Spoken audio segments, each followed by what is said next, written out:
welcome to Atop the Fourth Wall, where bad comics burn.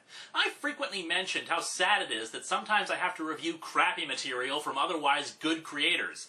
This is the case with today's writer and artist, John Byrne. The more that I think about it, the more I believe that he's kind of like the bizarro Frank Miller. Frank Miller in the past 20 years has had a gradual decline in the quality of his work, both writing and artwork, yet somehow on his blog he's eloquent and well-spoken.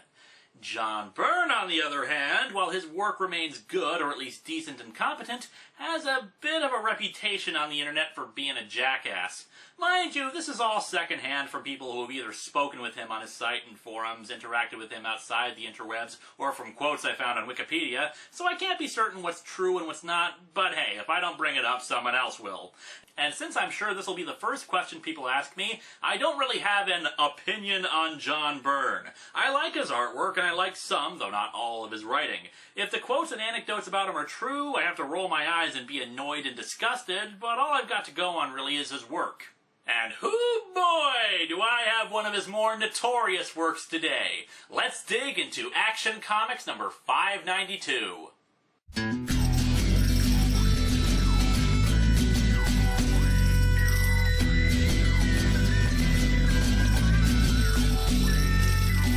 Welcome to Atop the Fourth Wall, where bad comics burn. Linkara's gonna teach you all a lesson you won't learn. Brodsky, you're not the smartest. Life out, you're not an artist. Anyone who's had a bad comic published, it could be your turn. Linkara, he's a man punch, wears a birdie hat. Linkara, he has a magic gun. Where'd he purchase that? Linkara, coins, robots, Amazon and trucks. Linkara, this comic sucks. Linkara. Tonight, I'm gonna have myself a real good time. I feel alive. This is not a great cover, but it is a good cover. This cover is very much less is more. Big Barda and Superman are at odds, setting up a conflict that is actually within the book. The dialogue the two have, with Barda wanting to kill the creature that Superman is protecting, draws the reader in to want to know why Superman is protecting the grinning troll-like creature, and also why Barda wants to kill him. Making the reader want to know more is how you make a good cover. We open with Big Barda looking confused and angry at the same time, like she hasn't quite decided what the hell she's supposed to feel about what's in front of her.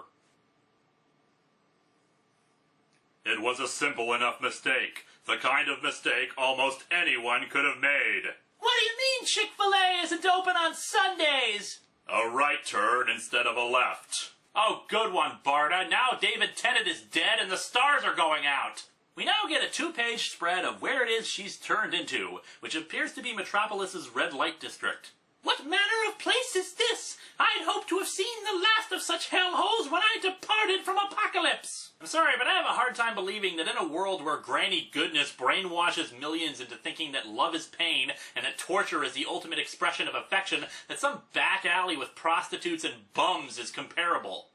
Plus, I don't recall Apocalypse having very many women with pink hot pants or thigh-high boots.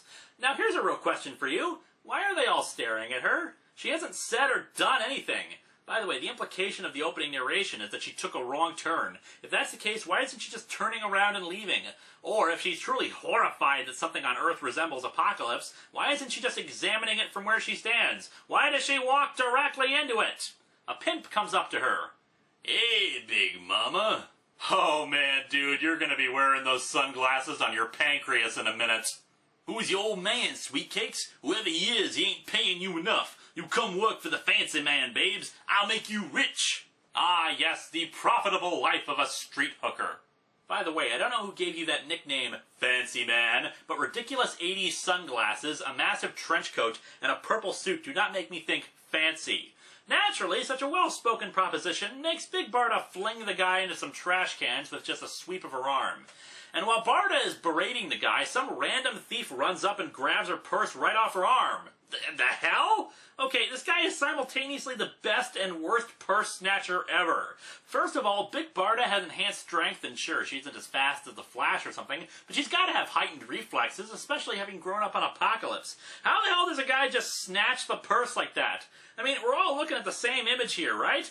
And he's the dumbest because he just saw the pimp get backhanded at least 5 feet. What kind of idiot thinks that trying to steal from this woman would be smart?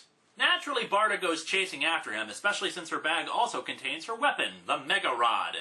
Feel free to make your own jokes about a Mega Rod, there are plenty. She's coming after me! Who is this crazy broad? Gee, it's almost as if stealing from the 6'5" super strong woman was a bad idea or something. Dude, just drop the purse and gun it. If you don't, you're not going to walk away from this with all your limbs. And now it's just getting silly. He decides he needs to slow her down for 2 seconds so he can get into a sewer to escape, so he shuts a large random iron gate that's in an alleyway. When the hell did that sort of thing get installed in Metropolis? If it was just for street barriers to keep people from driving through, why the heck is it something that can be raised and lowered? And doesn't stopping to lower it slow you down, dude? And of course the plan works, since while Barda just rips the grating out, the guy ducks into a random sewer manhole. For the record, those things are friggin' heavy. The guy's really going through the extra trouble for what's probably only 12 bucks in her purse. Barda, having grown up in an environment where 1984 is considered a lighthearted comedy, has no aversion to jumping into the sewer after him. She's still following me! She must be part hound dog, that one!